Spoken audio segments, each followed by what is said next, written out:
you having sort of been at the vanguard in the 1970s and 80s and led the charge in the hard asset community, if you will, with just a voice of reason. And you were obviously talking about more than just precious metals in the 70s and 80s. You bet. Incidentally, I might comment that even though we're talking about gold, I think you're going to make a lot more money in silver. We made 3 times as much money in silver back in the 70s, and I think we're going to do at least that well in silver. I like that. Expand on that. Tell us a little bit about your opinion on silver. Well, it has 2 things going for it. One is the supply-demand situation.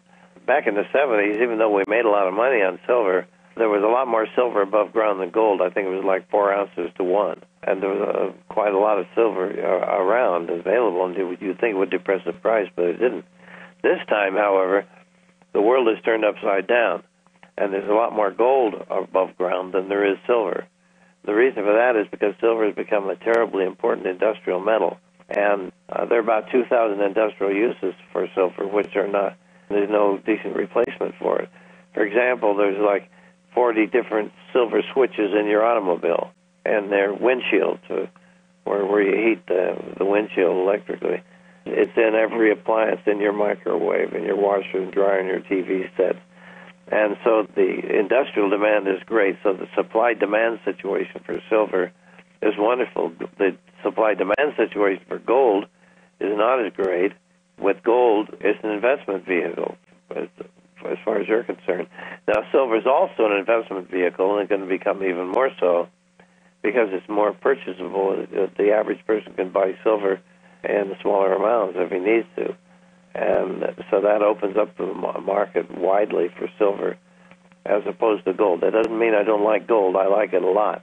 And we're going to make a lot of money in gold, but silver is going to outperform it. Yeah, and you look at the gold-silver ratio today, comparing the 2 metals to each other, and for 1 ounce of gold, you can swap that for about 53 ounces of silver.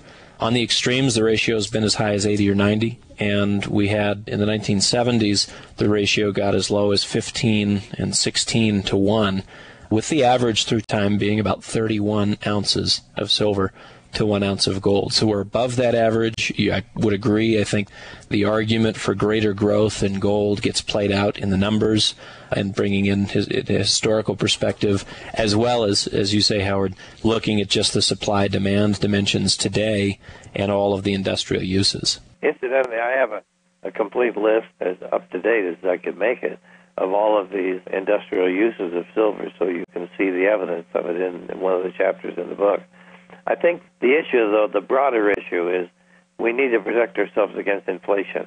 In the book originally, I recommended investing in real estate. Well, I can't recommend that now because real estate got inflated and it's headed downward and it's readjusting. But eventually, all forms of real estate are going to become good inflation hedges, too. And you have to consider that along with gold and silver, but not now. Not until it is bottomed out, and I think that's a year or 2 away. That's interesting. Would you look at literally commercial real estate, residential real estate, raw farmland? What you're saying is basically, as long as the market is bottoming, it's okay. As long as the market's bottoming, yes, there's going to be a good inflation hedge. And so the answer to your question is yes.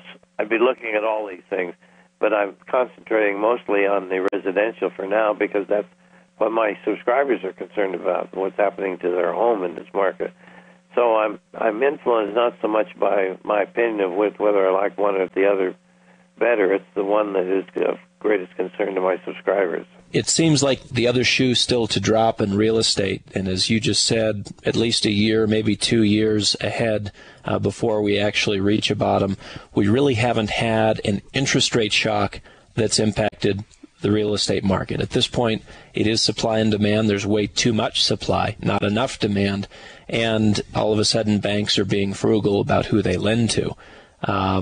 What happens when you do have, as you said just a few minutes ago, rising interest rates? Well, of course, rising interest rates are going to hurt the real estate market, and that will probably be a climactic event for the present decline. In other words, after the public has finally accepted the higher interest rates, I think real estate will bottom out. So that could be one of your sort of leading indicators. As you start to see interest rates on the rise, you're getting closer and closer to an actual bottom.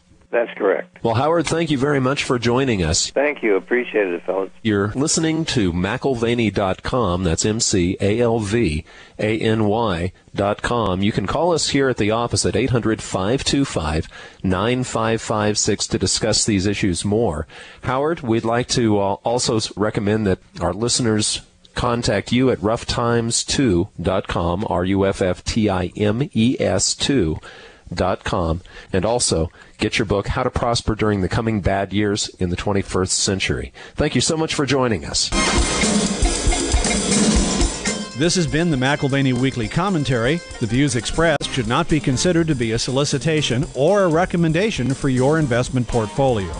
You should consult a professional financial advisor to assess your suitability for risk and investment.